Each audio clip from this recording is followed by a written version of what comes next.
It's hard to talk about eating disorders or, to be honest, any mental health issues at the best of times. I actually find it easier to broadcast my issues with binge eating disorder out into the internet, into the world, than I do to speak to someone one-to-one about it. It takes a lot to speak up or to open up to someone about eating disorders or any mental health issue. So imagine if you do and you don't get anything back from them, whether that's any kind of support, empathy, or even a little bit of understanding. With binge eating disorder, especially, it's probably not that uncommon. There's a lot of myths. I can never say that word. There's a lot of misunderstandings about binge eating disorder, and it does get passed off as lack of willpower, lack of discipline, people being lazy, the fact that you should just be able to stop eating when you want, or if, like me, you're actually on the slimmer side. So like I wear a size small in most men's t-shirts, in some places extra small, and for me to tell someone that I have binge eating disorder, they'll think because of my size it's not a big deal, it's not an issue. And I think that fear of that reaction is what stops me from speaking up when I probably should as well. And no, I don't think it's a great approach to kind of keep it to myself and not speak to anyone, but I'm in a position at the minute where I feel okay, my binges seem under control, and when I do have the occasional binge, I'm recovering pretty quickly and it's not happening again for a while. So I'm kind of putting it off, and I'll hold my hands up and very openly say that I'm deliberately putting it off. If that changes and I need help, then I will probably try to reach out to someone. I think doing this, it'd be very hypocritical not to. If you have spoken to someone and you're not getting the support you need from friends or family or loved ones, then there's probably a lot to unpack there, and probably way outside the scope of what I can cover, what I can offer.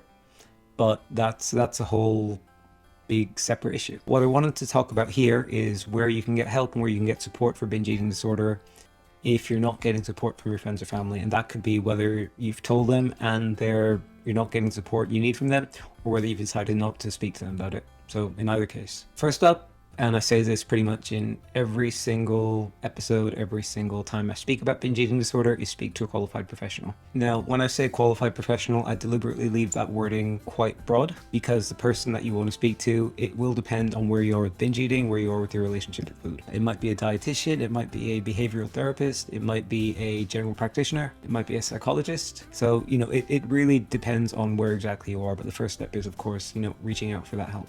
But whoever you reach out to, generally a qualified professional will be best placed to guide you and to give you the specific support that you need. Next up is helplines or charity. I don't know where in the world you are, but most countries will have some kind of support or helpline or charity available for eating disorders, and maybe even specifically for binge eating.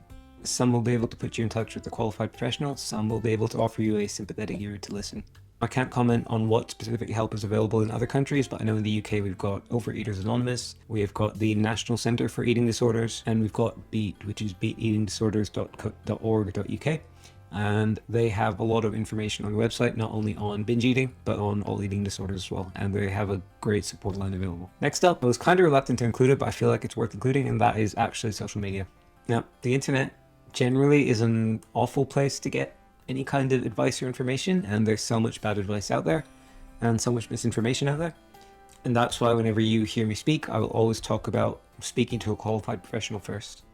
They'll be better placed to give you guidance and advise you than anything you're going to find just by browsing online. But for all my reluctance to recommend social media, I actually think there is good out there as well that you can find. I mean, that's basically what I try and do. I don't try to treat or diagnose medical conditions. I share my own experiences of what happened with me and what worked with me. And I do that in the hope that, it'll help someone else deal with the same thing that I've been dealing with. But then, of course, I always add the disclaimer that you should be speaking to a professional as well. And I also see on TikTok especially, and also on Instagram, nutritionists, dietitians, body confidence coaches, even some therapists, psychologists, all these people putting out good content for free that can help you build a better relationship with food, validate what you're feeling, and help you improve your health. I've also spent a lot of time lurking on the binge eating disorder subreddit, and pretty much every question, rant, plea for help gets inundated with a ton of supportive messages.